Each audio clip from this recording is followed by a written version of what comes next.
Ah, sorry, Tonya, kung tinago ko sa iyo yung tunay kong pagkatao. Kasi gusto ko lang naman bigyan ka ng normal na buhay. Kaya, nagpanggap akong lalaki para sa iyo. Diyos! Nagpakasal sa babaeng jowa mo, kaya sinumpa mo pagiging bakla na mo. Ikaw talagang bakla ka, wala ka sa tiyempo! Nakita mo nagdadrama kami ng tiyahin dito, oh! Pakayola na ako! Matras yung luha ko, naku! Hay! Jing! Tonya,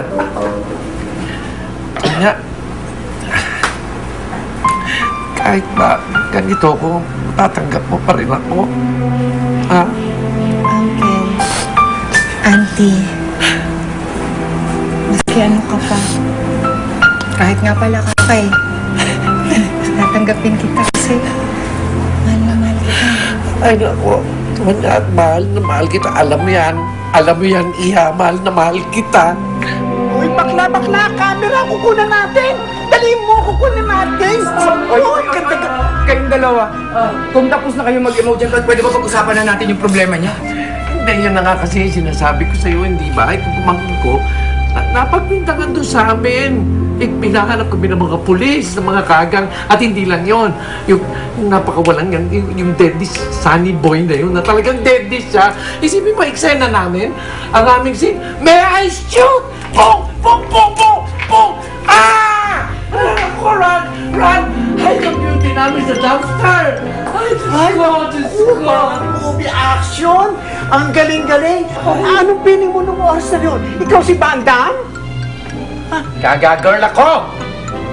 Cynthia Laster! Ay! Ay! Ay!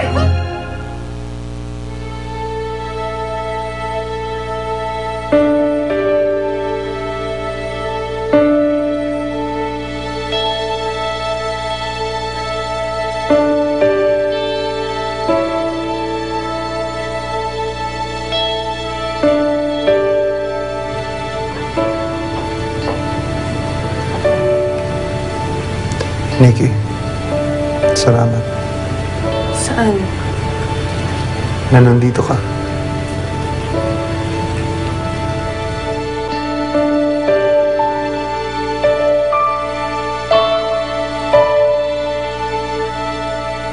Excuse me po, pwede po bang balikan po natin yung problema po namin? Yun nga yung sinasabi ko. Sige, pag-usapan natin. Kasi nga po naisip po ni Uncle, ni Auntie, na dito na muna po kami malagi sa Manila para makapagtago. Kasi kung doon po kami sa Ilocos, masyado po talagang delikado eh. Kasi mong tama talaga si Tonya. Kasi, alam nga naman na wala na kaming kamag-anak, kaming dalawa na lang. Hindi ba? Saan naman kami tatakbo, tingin ng tulong kung hindi sa... Siyempre, mga true friends ko, hindi ba? Kanya, kung hindi yung mama sa akin, okay lang ba sa inyo? Dito muna kami palandalian ni Tonya, ha? Actually, talagang sandali. Sa totoo nga, kahit na overnight lang, hindi naman kami hindi namin kayo istorbo eh. Kahit nga dito lang sa saig kami matulog. Ay! Ate Gaylang! Gusto mo masampal? Hoy, bakla! Dito, welcome ka sa parlor at sa tahanan namin. Alang-alang sa iyong Mama Queen! Ay, talaga! Welcome back!